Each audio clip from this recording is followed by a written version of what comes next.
446 میں آ کر شیعوں کی حکومت کو ختم کیا طغرل بیگ سلجوقی نے۔ سلجوق مسلمان ہوئے تھے محمود غزنوی کے دور میں، سلجوق ان کے بڑے کا نام تھا۔ تو ایک دفعہ محمود غزنوی نے سلجوق سے پوچھا اگر مجھے تیری مدد کی ضرورت ہو تو کتنے آدمی پیش کر سکتے ہو؟ تو اس نے ایک تیر دیا، کہا یہ ایک تیر ہے میرا، کسی کو یہ تیر بھیج کر میرے علاقے میں بھیج دو تو چند گھنٹوں میں 1,00,000 تلواریں تیرا پہرا دینے کے لیے تیار ہوں، میرے پاس اتنی طاقت ہے۔ تو یہ سلجوق کی نسل میں تھا طغرل بیگ۔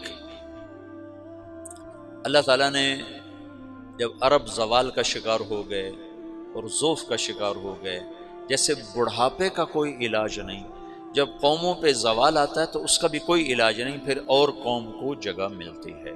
جیسے بڑھاپا ایک فرد پہ آتا ہے، ایسے بڑھاپا قوم پہ آتا ہے۔ قوم کا بڑھاپا جوانی میں نہیں لوٹ سکتا، جیسے فرد کا بڑھاپا جوانی کی طرف نہیں لوٹ سکتا، قوم کا بڑھاپا جوانی کی طرف نہیں لوٹ سکتا، کوئی علاج نہیں، نئی نسل کا آنا ہی علاج ہے۔ تو عرب دھل چکے تھے، 600 سال بہت ہوتے ہیں حکومت کو، اپنی صفات گم کر چکے تھے، اب نئے خون کی ضرورت تھی۔ طغرل بیگ پہلا شخص تھا جس نے آ کر اہل سنت والجماعت کو استحکام بخشا، شیعوں کی حکومت کو ختم کیا، بغداد سے، شام سے، ان سارے علاقوں سے۔ صلاح الدین ایوبی نے اسماعیلی شیعہ کی حکومت کو ختم کیا، مصر۔ العاضد ان کا آخری خلیفہ تھا۔ صلاح الدین ایوبی نور الدین زنگی رحمۃ اللہ علیہ کا پروردہ تھا، اس کا دوست تھا، اس کے دوست بھی تھا، بچہ بھی تھا اس کے سامنے، زیادہ لکھنے پڑھنے کا شوق تھا۔ پھر اللہ تعالیٰ نے اس سے کام لیا اور اس کو مصر کا گورنر بنا کے بھیجا، مصر کی مدد کے لیے بھیجا، تو وہاں اس نے صلاح الدین ایوبی نے وہاں ختم کیا، طغرل بیگ نے یہاں ختم کیا۔ تو پھر سلجوق جو تھے نا یہ اقتدار میں آئے، ادھر ختم ہو گئی سلطنت بنو عباس کی، مصر ایک چھوٹی سی ترکوں کی سلطنت، تو اللہ تعالیٰ پھر مرکزیت کے لیے ایک نظام چلایا۔ دو لشکر آپس میں لڑ رہے ہیں ایک میدان میں، ایک جنگلی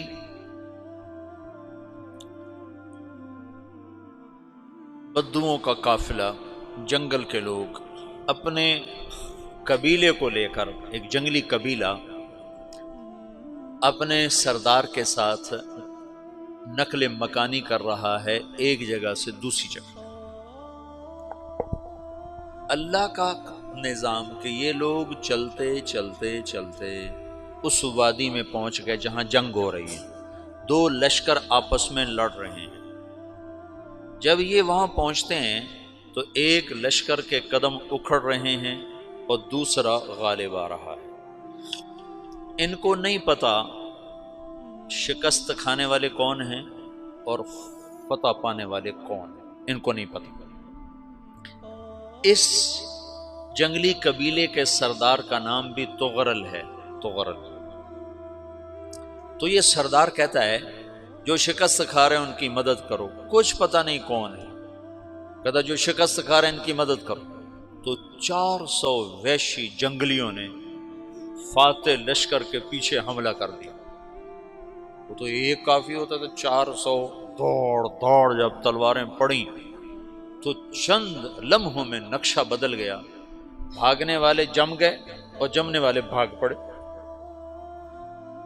جب جنگ ختم ہوئی تو شکست خوردہ لشکر کے بادشاہ نے ان کو بلایا، اسے پوچھتا ہے مجھے جانتے ہو میں کون ہوں؟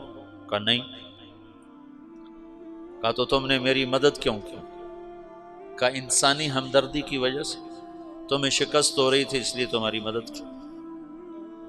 پھر اس نے اپنا تعارف کرایا، میں ہوں سلیمان سلجوقی، ترکی کا بادشاہ۔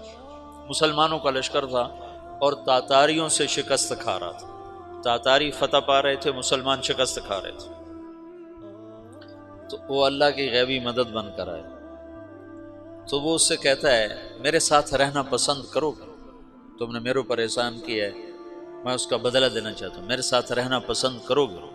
کہنے کا کر لوں گا۔ تو اس نے اس کو لے کر ترکی آیا، اور استنبول اس وقت روم کی حکومت میں تھا، اسے فتح کیا اس تغرل کے آگے چوتھے پانچویں پڑپوتے محمد فاتح نے۔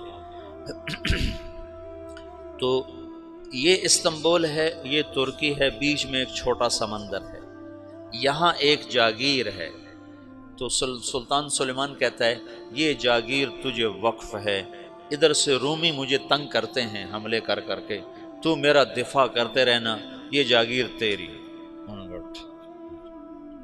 یہ اس جاگیر پہ اس نے اپنے قافلے کو آباد کر دیا، اپنے قبیلے کو، اور ایک چھوٹی سی حکومت بنا لی، جو ایک صوبہ سمجھو، سلمان سلجوقی کا وہ ایک چھوٹا سا صوبہ ہے۔ وہاں جب یہ رہ پڑا تو پھر یہ ایک شیخ کے بیت ہوتا ہے، وہاں شیخ طریقت ہے، ان کے یہ بیت ہونے جاتا ہے، وہ اس کو رات اپنے پاس ٹھہراتا ہے، تو ایک کمرے میں ان کو ان کا خادم ٹھہراتا ہے۔